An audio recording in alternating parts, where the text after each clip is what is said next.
Landscapes are nature's journals. Mountains, rivers, and shorelines tell stories of ancient earthquakes, ice ages, and the constant influence of the ocean.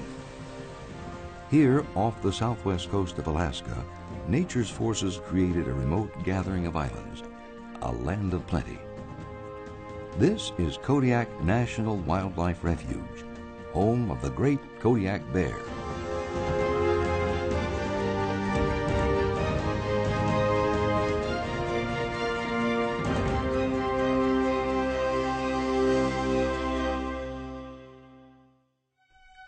Kodiak National Wildlife Refuge is surrounded by the North Pacific.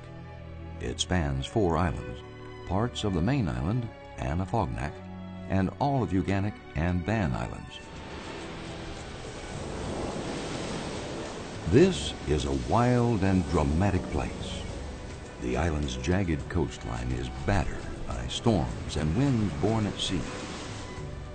Inland, the refuge harbors a wide range of habitats, from coastal estuaries to alpine meadows, to glaciers and rugged mountain peaks.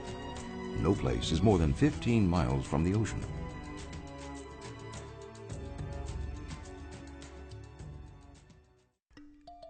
The name Kodiak has its origins in the native Alutiiq language as a word for island. It is home to 6 villages, the second largest fishing fleet in the United States, and the largest Coast Guard base in the nation.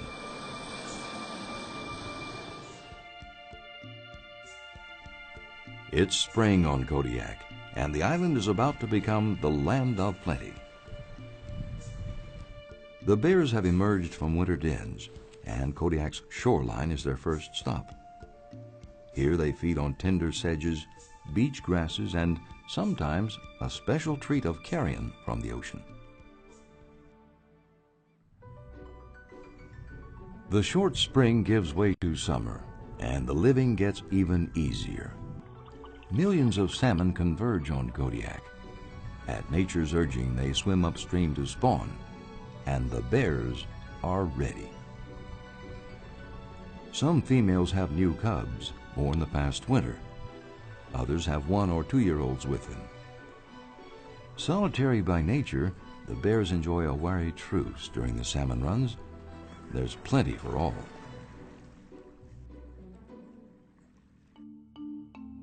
Nourished by their protein-rich diet, Kodiak's brown bears are considered by many to be the largest brown bears in the world.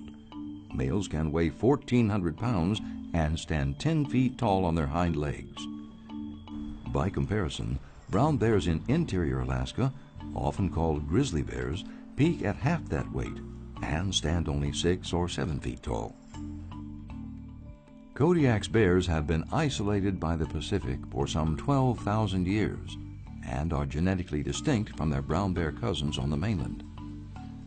More than 3,000 bears live on the 1.9 million acre refuge, one of the highest densities of brown bears in North America.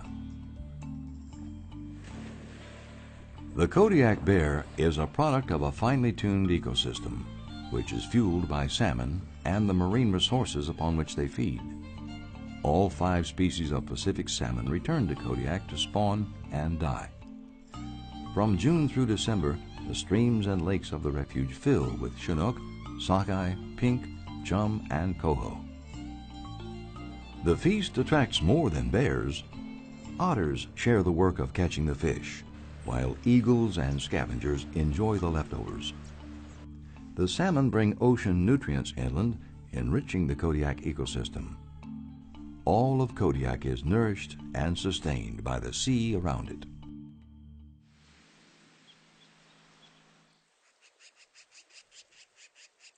Birds also abound on and around Kodiak. This includes more than 600 nesting pairs of bald eagles. In winter, while Kodiak's giant bears are sleeping in their dens, Kodiak's ice-free shoreline and abundant sea life support more than 1.5 million seabirds. The refuge also provides critical winter habitat for rare emperor geese and Steller's eiders. Kodiak's ecosystem supports abundant and diverse life, but it is also fragile. In 1989, these shores were devastated by the Exxon Valdez oil spill. It was the largest human-caused environmental tragedy ever to hit North America.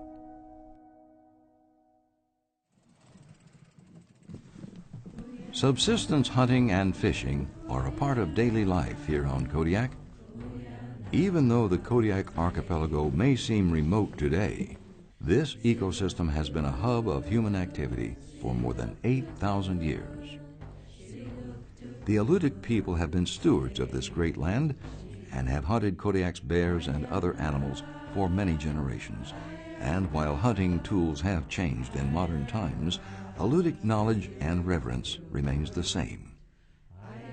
The Alutiiq people share their heritage and culture at the Alutiiq Museum near the Refuge Visitor Center. Over the centuries, as new cultural groups settled on Kodiak, attitudes toward the bears changed.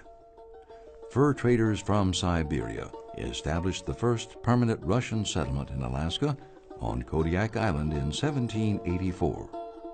Within 20 years, Kodiak was a major port of call in the North Pacific fur trade. The island's Russian history can still be seen in the city of Kodiak.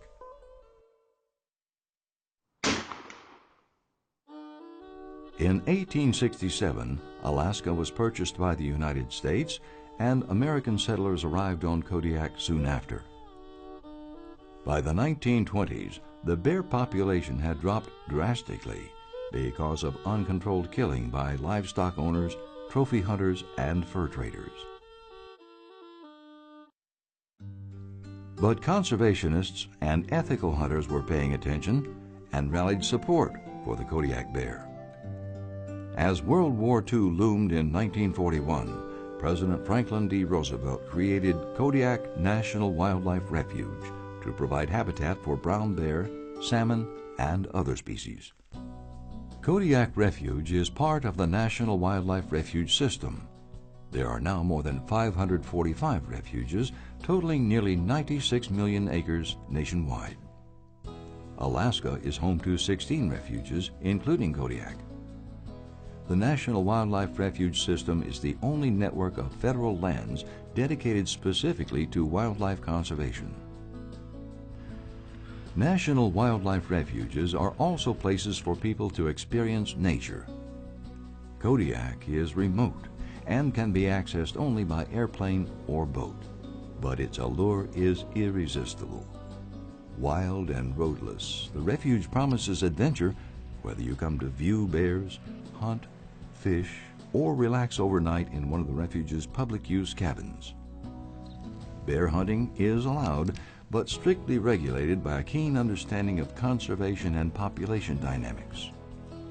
Black-tailed deer, mountain goats, and elk, all introduced species, are also hunted on the refuge. Managing refuge lands and resources can be as dynamic as the landscape. Staff assess the health of the ecosystem by monitoring fish and wildlife populations, habitat conditions, and public use. Although it seems isolated and wild, Kodiak is not immune to global challenges. It is situated along a busy trade route, and visitors, not all of them people, come from around the world. Invasive species, such as orange hawkweed, came innocently. It was introduced as a garden plant, but aggressively spread into the refuge's meadows, killing off native grasses.